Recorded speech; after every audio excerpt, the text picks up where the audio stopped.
Hear me. The military are already on the streets in the United Kingdom. And if you do not believe me, see for yourself.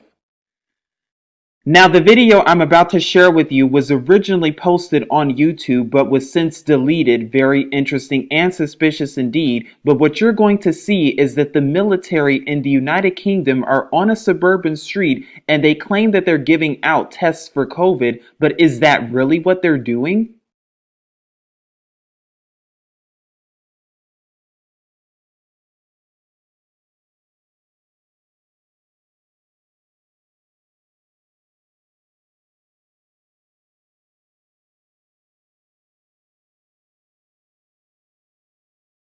Yeah, I'm just walking on Station Road now. There's three people on high-vis, two in army gear. Good afternoon, how are you doing, right? What are you guys doing on the streets, if you don't mind me asking? The City Council, we're just supporting them, handing out COVID tests. For what reason? Just to give people a chance to test themselves in the house. Can I ask you a question? I'm a citizen of Handsworth, and I live in this community. I just want to know, and I'm recording this for my safety and your safety also, why is the need to have the army on our streets and knocking on people's doors and to see if they want to be tested? We're just here to support the council and hand them out. But why the army?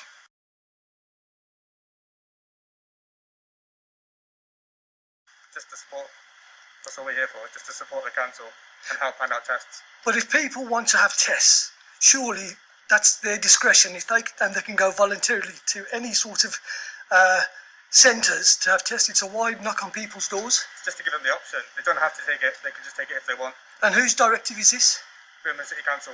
Birmingham City Council. And where's Birmingham City Council got this directive from? I'm not sure, sorry. And also, just to say, if you do come knocking on my door and I refuse, is there any repercussions to that? Of course not, no, it's entirely up to yourself. And how do you guys feel? I assume you're part of the British Army? The Air Force. You are, the Air Force, yeah? And how do you guys feel knocking on people's doors? Well, I don't answer more questions, but we're just here to support, but thank you. Yeah, but surely, I mean, you're here to, this is a democratic country that we live in, yes? And it's a free country.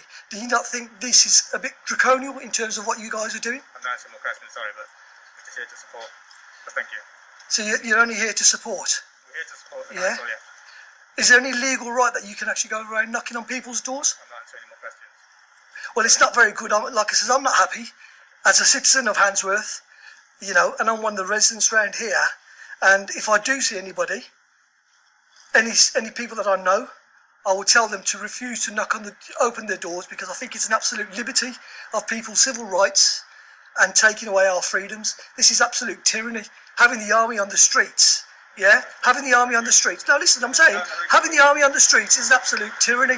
And you guys really should be ashamed of yourselves doing this, you know that? It's absolutely disgusting. Is this what this country's come to now? Absolutely disgraceful. Knocking on people's doors to ask if they want to be tested. There's nothing wrong with people. If people want to get tested, they can go to these test centres if they want to. This is intimidation. You know that. Absolute tyranny. And mark my words, when we get the words out, taking orders from on high. So this is Station Road, people. They're going out knocking on people's doors, asking if they want to have voluntary tests. And we don't even know what these tests are. We don't know what they're for. So please, I say to the community of Handsworth, do not open your doors. And if you do open your doors, politely tell them to go away. Just tell them to go away. Tell them you don't want to test. This is all against the law. Coming around knocking on people's doors. How dare you taking civil liberties out of knocking on people's doors? Well, you shouldn't be asking people, madam, shut your door and tell them no. Right? This is a piss take. The army on the streets. You should be ashamed of yourselves. This is Britain, not communist China. Just politely say no, madam. Yeah, you all need to get off the streets. All of you. Why? Why? Because you're taking the piss, that's why. Knocking on people's doors, it's a liberty. Don't just say no. Don't open your doors. They've got no right coming around here knocking on people's doors. This is a liberty. Yeah, you all need to get off the roads, get off the streets, and stop knocking on people's doors. Tell them no, love, if they come knocking on your door. Who do you think you are? I'm a citizen of this country, that's who I am, mate. I'm a tax-paying individual. Okay. Well, yeah, you got no right going on knocking on people's doors. What, giving a free COVID test? Yes. If people want to have a COVID test, they can go on their own free will. We don't need people like you knocking on people's doors. Okay. Now do one. Okay. Because there'll be many more of us on the streets. Bye. Yeah, goodbye. Goodbye. We're now here at forces.net that says COVID-19, how the military's fighting coronavirus. From placing Nightingale hospitals to delivering PPE, the armed forces have been playing a leading role in response to the pandemic. Again, problem, reaction, solution, because as we've gone over, is it really even a pandemic?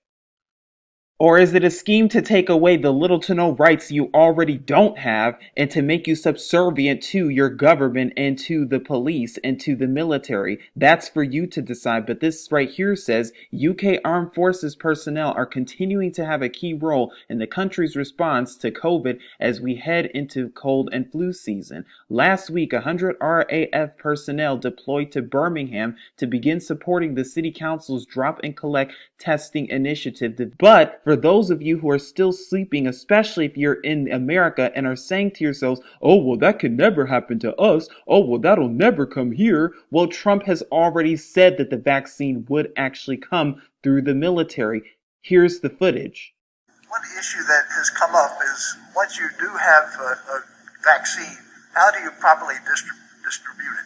How do you get it out quickly to Well, when we have the vaccine, we have the military all lined up. We have the military all lined up. We have the military all lined up. And the military is going to be doing it in a very powerful manner. The military is going to be doing it in a very powerful manner. These are people that don't usually do vaccines. They do soldiers and they do lots of other things that frankly are more difficult. But we have our general. And logistically, he's all set. Tony, do you want to say something about that?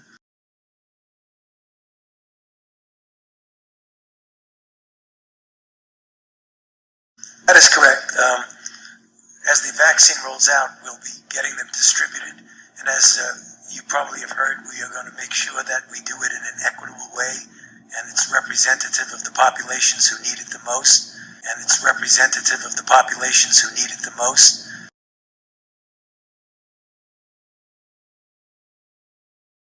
And we have the standard way that we determine that with the ACIP working with the CDC, but Dr. Collins and Dr. Redfield have put together with the National Academy of Medicine a group that will fortify that decision-making process so that we're making sure that we're very fair and equitable in getting the vaccine distributed. And remember how we talked about for how many years now on this channel, this document, which is an Army document, a U.S. Army document, FM 3-39.40, Internment and Resettlement Operations, that was published about 10 years ago in 2010 from the Department of the Army. It's a 326-page document, which I'm not going to go over all of it, but I will link it in the description box below. The reason I'm bringing it up again right now is because, again, folks, you need to see how this very document is taking place right before our eyes about internment and resettlement, about having the Army and the military on the streets and gathering people soon enough and taking them into FEMA camps or so-called shelters or quarantine places, placing people in quarantines just as we talked about for how many years now. Now it's actually becoming a reality. But again, I will link it in the description box. You can read chapters 1, 2, and 3 that talk about internment and resettlement in the operational environment and also in support of the spectrum of operations, command and staff roles and responsibility. The part we're going to go over actually is from chapter 4, capture, initial detention, and screening. If you're following along with us, we're now here on page 59 that says Chapter 4, Capture, Initial Detention, and Screening.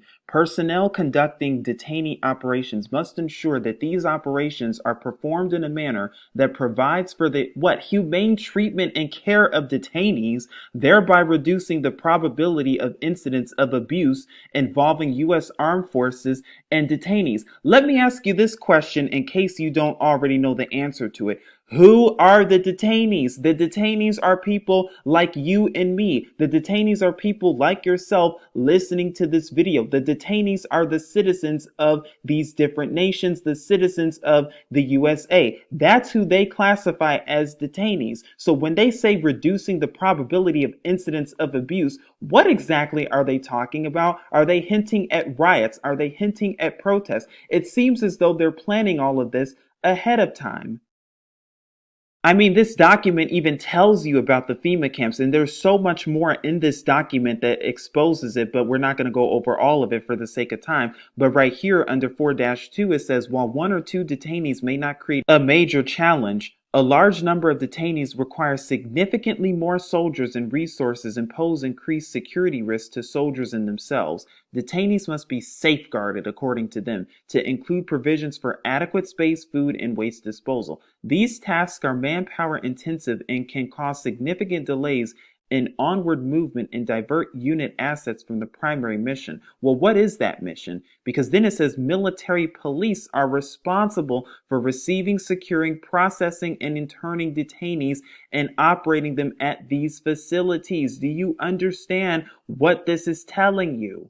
Again, they're putting the truth right in front of you, and they're basically telling you folks how they're going to be operating these FEMA camps, because now we're at page 67 that says right here, capture, initial detention, and screening, where it says table 4-2, POC or point of contact processing standards. So what they're required to search you, then they're required to inspect protective equipment, conduct property accountability, and then tag as well. So again, after they capture you and then place you on a bus or place you on a plane or place you on whatever public transportation vehicle that they're going to use to transport you to these FEMA camps, this is what they're going to do once you arrive to these facilities. Then they're going to tag you. They're going to let you know when the day and time you were quote unquote captured, the circumstances, and the capturing unit. They're going to report, segregate, safeguard, evacuate, and then according to them, they're going to release. But see, there is a deeper agenda involved with these FEMA camps. And again, this is a worldwide phenomena. You might have seen this in previous videos before where we've gone over this document, but now we're at page 74 of it where it says methods of transportation, foot, wheeled vehicle, bus, as we've talked about. During bus movement, planners should plan for 2 detainees per seat. Do not allow detainees to stand, sit, or lie on the floor. Lock doors from external threats. When multiple vehicles are used, escort security vehicles may also be necessary. And you see right here the guards where they're going to be placed, as well as the detainees, cargo truck transport as well. See how they outline where the detainees are going to be placed along with the guards, as well as too with the rail or with railroads and trains as well, and then helicopters as well, where detainees are to sit, the guards are to be there along with the crew as well. Folks, this is already outlined in their documents. This isn't stuff that we're just making up off the top of our head. It's important that you understand the agenda ahead of time. Now, if you read this on your own time, I decide that you also take a look at Appendix H and J, use of force, riots, and facilities, how the FEMA camps will literally look. Your government has already outlined what would take place and what would happen before it actually has happened. And when it comes to COVID and their plan for their new world order, they've already outlined this stuff out. They've already written the draconian laws. And now we're finally seeing it play out slowly but surely as we're reporting now. But here we are talking about the executive orders that will lead to FEMA that will suspend the Constitution and the Bill of rights. And these executive orders have been signed by your presidents for the past how many decades now, including 10990 that allows the government to take over all modes of transportation and control of highways and seaports, allowing them to seize control of communication media, allowing them to take over all electrical power, gas, petroleum, fuels, and minerals, including transportation like what? Cars, trucks, or vehicles or any kind, and total control over all highways, seaports, and waterways. Didn't we just go over that in that document about transportation and resettlement via transportation? Because many people are going to try to say, oh, but the government can't do this and the army can't do this. It is a bridge of our rights and they cannot do this because they are violating our rights, just like what was said in that video. However, what they're going to tell you is that they've already signed executive orders and that legally the government can do that in the event of a national emergency. Didn't Trump declare a national emergency? But if we keep reading, Executive Order 10999 allows the government to take over food resources and farms. 11,000 allows them to mobilize citizens into work brigades under government supervision. That sounds like what? FEMA camps, doesn't it? And then 11,001 allows them to take over health, education, and welfare functions. 11,002 designates the Postmaster General to operate a national registration of all persons. It's interesting. Haven't they been doing that with the census? Is that why they're so adamant about what? The 2020 census and everyone filling it out and even making fines if people don't? Wow, very interesting and suspicious indeed. 11,003 allows them to take over all airports and aircraft, including commercial aircraft. Why? So that the military can come in and start putting people on the aircraft to take them to these FEMA camps. And then 11,004 allows the Housing and Finance Authority to relocate communities, build new housing with public funds, designate areas to be abandoned, and establish new locations for populations. Why would they need to do that? Because they have abandoned railways and abandoned locations, as we've talked about and proven on this network. They already have these locations that are secret that will be used to house these FEMA camps into what? In order to try and control people and convert their mind and what? Use this vaccine and utilize it in order to try to condition and control your mind to be subservient to the satanic kingdom once it soon enough is manifested. And then 11,005